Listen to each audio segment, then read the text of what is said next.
Assalamualaikum warahmatullahi wabarakatuh. Perkenalkan, nama saya Laura Kolbi, NPM 2212011528. Di sini saya akan menjelaskan tentang kerancuan relevansi. Kerancuan relevansi adalah kerancuan pada argumen yang premis-premisnya secara logikal tidak relevan atau secara substansial tidak ada sangkut pautnya dengan kebenaran atau kesalahan dari kesimpulan yang mau ditegakkan oleh premis-premis yang diajukan. Artinya, antara premis-premis dan kesimpulan yang tidak terdapat hubungan logikal. Walaupun demikian, argumen itu dikemukakan sedemikian rupa sehingga secara psikologis terasa atau tampak seolah-olah antara premis dan kesimpulan terdapat hubungan yang logikal.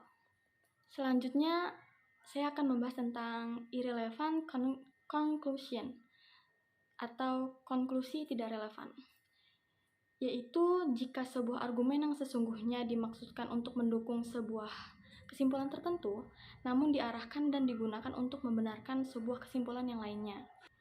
Kerancuan konklusi irrelevan akan terjadi jika berdasarkan kebenaran tentang kekejaman dan kebuasan tersebut, ia menarik kesimpulan bahwa terdakwa adalah pembunuhnya. Yang diambil dari contoh dalam sebuah perkara pidana, seorang jaksa dalam usahanya untuk membuktikan bahwa terdakwa yang bersangkutan adalah sangat kejam dan biadab.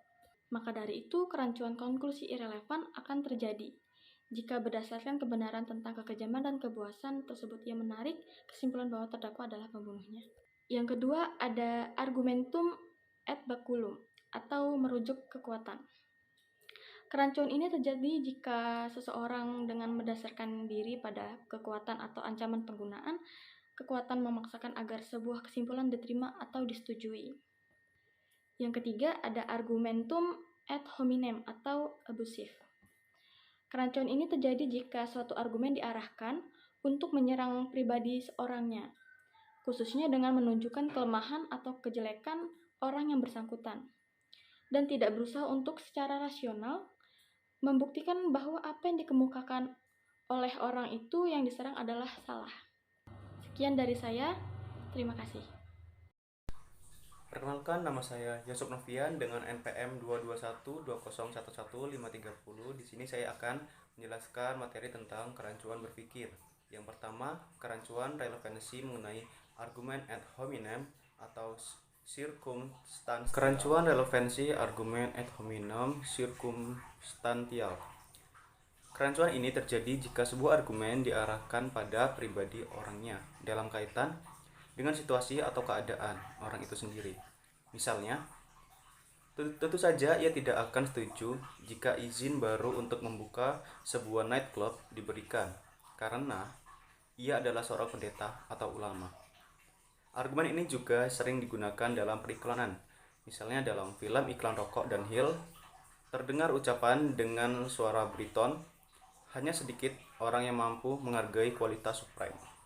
Assalamualaikum warahmatullahi wabarakatuh. Perkenalkan, nama saya Novel Abdul Hakim dengan NPM 2212011927. Yang kelima, argumentum ad ignorantiam.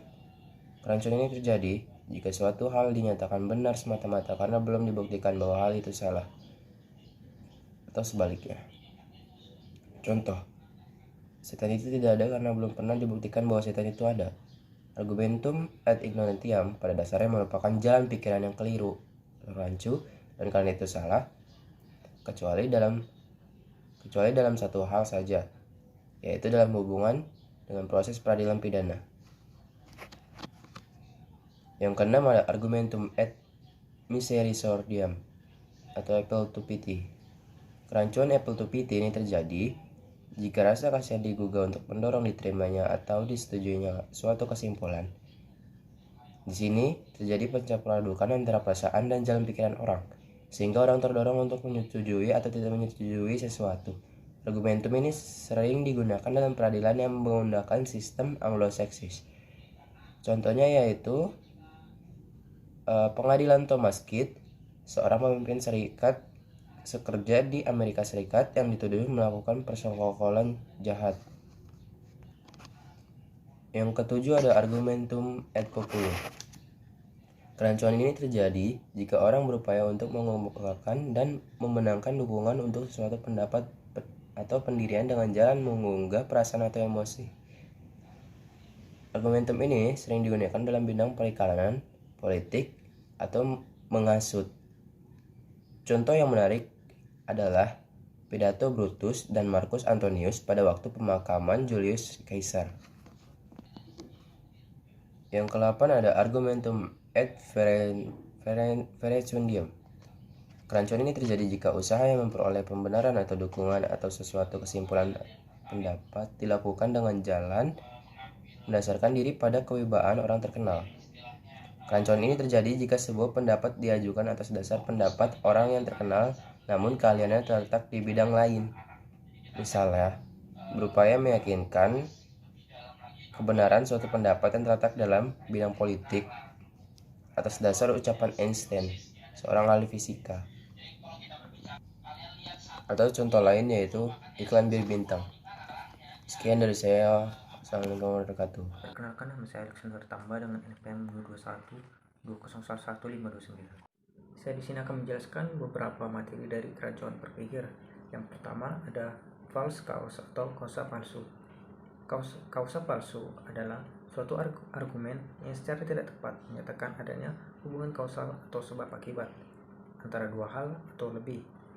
Padahal hubungan kausal itu sebenarnya tidak ada.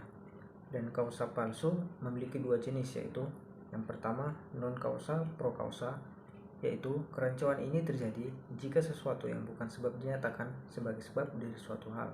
Dan yang kedua ada post hoc ergo propter hoc, adalah argumen yang menarik suatu kesimpulan bahwa suatu kejadian adalah sebab dari terjadinya suatu peristiwa tertentu semata-mata berdasarkan alasan bahwa kejadian yang disebut pertama itu terjadi lebih dahulu dari peristiwa tertentu. Dan setelah false cause ada complex questions atau pertanyaan majemuk, yaitu kerancuan ini terjadi jika diajukan sebuah pertanyaan majemuk tetapi kemajemukannya tidak diketahui atau dikabulkan, dan untuk pertanyaan tersebut dituntut hanya sebuah jawaban tunggal. Misalnya, apakah engkau sudah menghentikan kebiasaan memukuli istrimu atau suamimu? Dan yang berikutnya ada begging the question atau petitio principii, yaitu mengasumsikan kebenaran dari apa yang mau dibuktikan sebagai benar dalam upaya untuk membuktikan kebenarannya. Sering penggunaan kata-kata untuk mengungkapkan argumen ini mengaburkan fakta bahwa tersembunyi dalam salah satu dari premis-premis yang diasumsikan tercantum kesimpulannya. Assalamualaikum warahmatullahi wabarakatuh. Perkenalkan, nama saya Najwa Syamaila dengan NPM 2212011526. Kali ini saya akan membicarakan atau menjelaskan tentang kerancuan ambiguitas beserta sebab-sebab materi lainnya. Selanjutnya adalah materi kerancuan ambiguitas. Apa itu materi kerancuan ambiguitas? Kerancuan ambiguitas adalah di mana suatu argumen memiliki arti yang sama, dan apabila ditarik kesimpulan dari argumen tersebut yang memiliki arti yang sama, maka akan menghasilkan kekeliruan. Tentu saja, di dalam materi kerancuan ambiguitas terdapat sebab-sebab materi di dalamnya. Salah satunya adalah ekuivokasi. Apa itu ekuivokasi? Ekuivokasi dapat terjadi apabila terdapat perkataan yang sama tetapi memiliki arti yang berbeda dan dihadapkan dengan konteks yang sama. Sebagai contoh, validitas yang benar dalam ekuivokasi seperti seekor gajah adalah binatang. Maka apabila dalam perkataan atau premis gajah abu-abu dapat ditarik kesimpulan sebagai binatang abu-abu, dan itu termasuk sebagai validitas atau valid. Nah, sebagai contoh ekuivokasi yaitu seperti seekor gajah adalah binatang, maka gajah kecil sama dengan binatang kecil, dan itu termasuk kekeliruan atau ekuivokasi. Selanjutnya lanjut ke subbab materi yang kedua, yaitu ampiboli. Apa isi ampiboli? Ampiboli sendiri adalah arti ganda yang disebabkan oleh konstruksi gramatikal. Sebagai contoh kerancuan ini yaitu terdapat kerajaan A dan kerajaan B yang ingin berperang. Karena kerajaan A ingin bertindak secara tegas dan bijaksana, maka kerajaan A tidak akan menyerang kerajaan B lebih dahulu apabila ia tahu bahwa potensi ia menang ialah kecil. Oleh karena itu, kerajaan A meminta pendapat para pendeta, apakah dengan ia menyerang kerajaan B akan berpotensi menang atau tidak. Dan para pendeta memberikan argumen bahwa apabila kerajaan A dan kerajaan B berperang, maka akan terjadi sebuah kehancuran kerajaan. Dengan argumen yang telah disampaikan oleh para pendeta, kerajaan B dengan pede dengan percaya diri menyerang kerajaan B lebih dahulu. Tetapi hasilnya ialah kerajaan A kalah telak oleh kerajaan B, dan kerajaan A akhirnya menyalahkan argumen yang disampaikan oleh para pendeta, karena hal itu termasuk dan itulah termasuk kerancuan yang disebabkan oleh arti yang sama, arti yang ganda. Selanjutnya, yaitu materi yang ketiga, ada aksentuasi. Aksentuasi sendiri adalah sebuah kerancuan yang disebabkan oleh penekanan. Sebagai contoh, Anda berpendapat bahwa adalah salah jika kita meminta tambahan dana untuk proyek ini. Saya sepenuhnya sependapat dengan Anda, dan karena itu kita harus mencari orang lain untuk meminta tambahan dana itu buat kita. Kerancuan pada contoh ini terdapat pada kalimat pertama, yaitu kita. Yang dimaksud adalah kita ini akan mengarah kepada siapa, dan oleh karena itu dapat disebut dengan kerancuan karena memiliki banyak arti dan dapat menimbulkan kekeliruan saat ditarik kesimpulan. Kerancuan ambiguitas komposisi. Kerancuan ini terjadi jika orang dalam berargumen mencampur adukan antara unsur-unsur dan keseluruhan. Kerancuan komposisi ada dua jenis. Yang pertama, komposisi jenis 1 adalah proses penarikan kesimpulan berupa berdasarkan sifat yang dimiliki oleh unsur-unsur, ditarik kesimpulan bahwa keseluruhan yang terdiri atas unsur-unsur itu juga memiliki sifat-sifat yang sama seperti sifat-sifat dari unsur-unsur itu. Misal, tiap-tiap dari mobil adalah ringan. Karena itu, mobil itu adalah benda ringan. Lalu komposisi jenis 2 adalah proses penarikan kesimpulan berupa penarikan kesimpulan bahwa apa yang berlaku bagi suatu kelas secara distributif juga berlaku bagi kelas tersebut secara individual. Contohnya, kuda tersebar di seluruh dunia. Kerancuan akan terjadi jika berdasarkan itu ditarik kesimpulan bahwa setiap kuda tersebar di seluruh dunia. Kerancuan ambiguitas divisi. Kerancuan ini terjadi jika berdasarkan apa yang berlaku bagi keseluruhan ditarik kesimpulan bahwa hal yang sama juga berlaku bagi bagian-bagian atau unsur-unsur. Contohnya, sebuah mobil adalah berat. Karena itu, tiap bagian dari mobil adalah berat.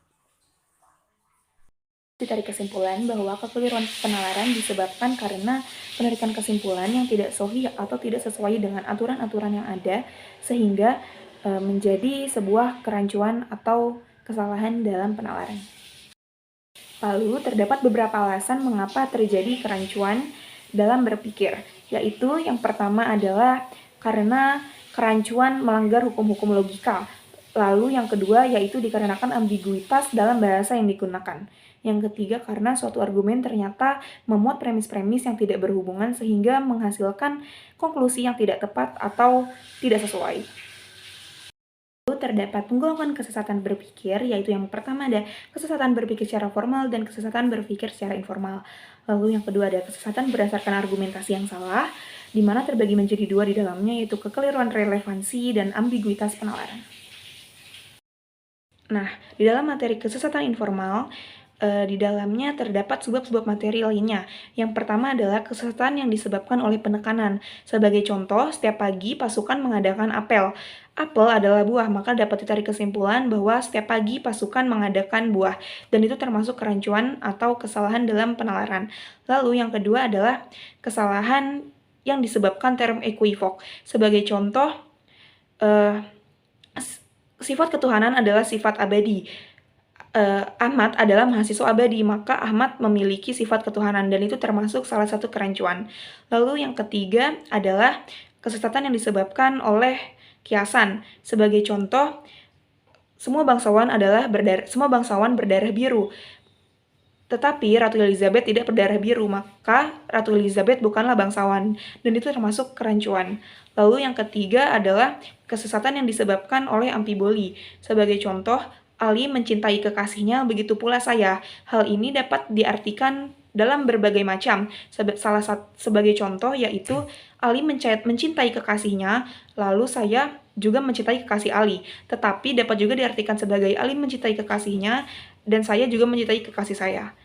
Dan itulah termasuk kesesatan informal.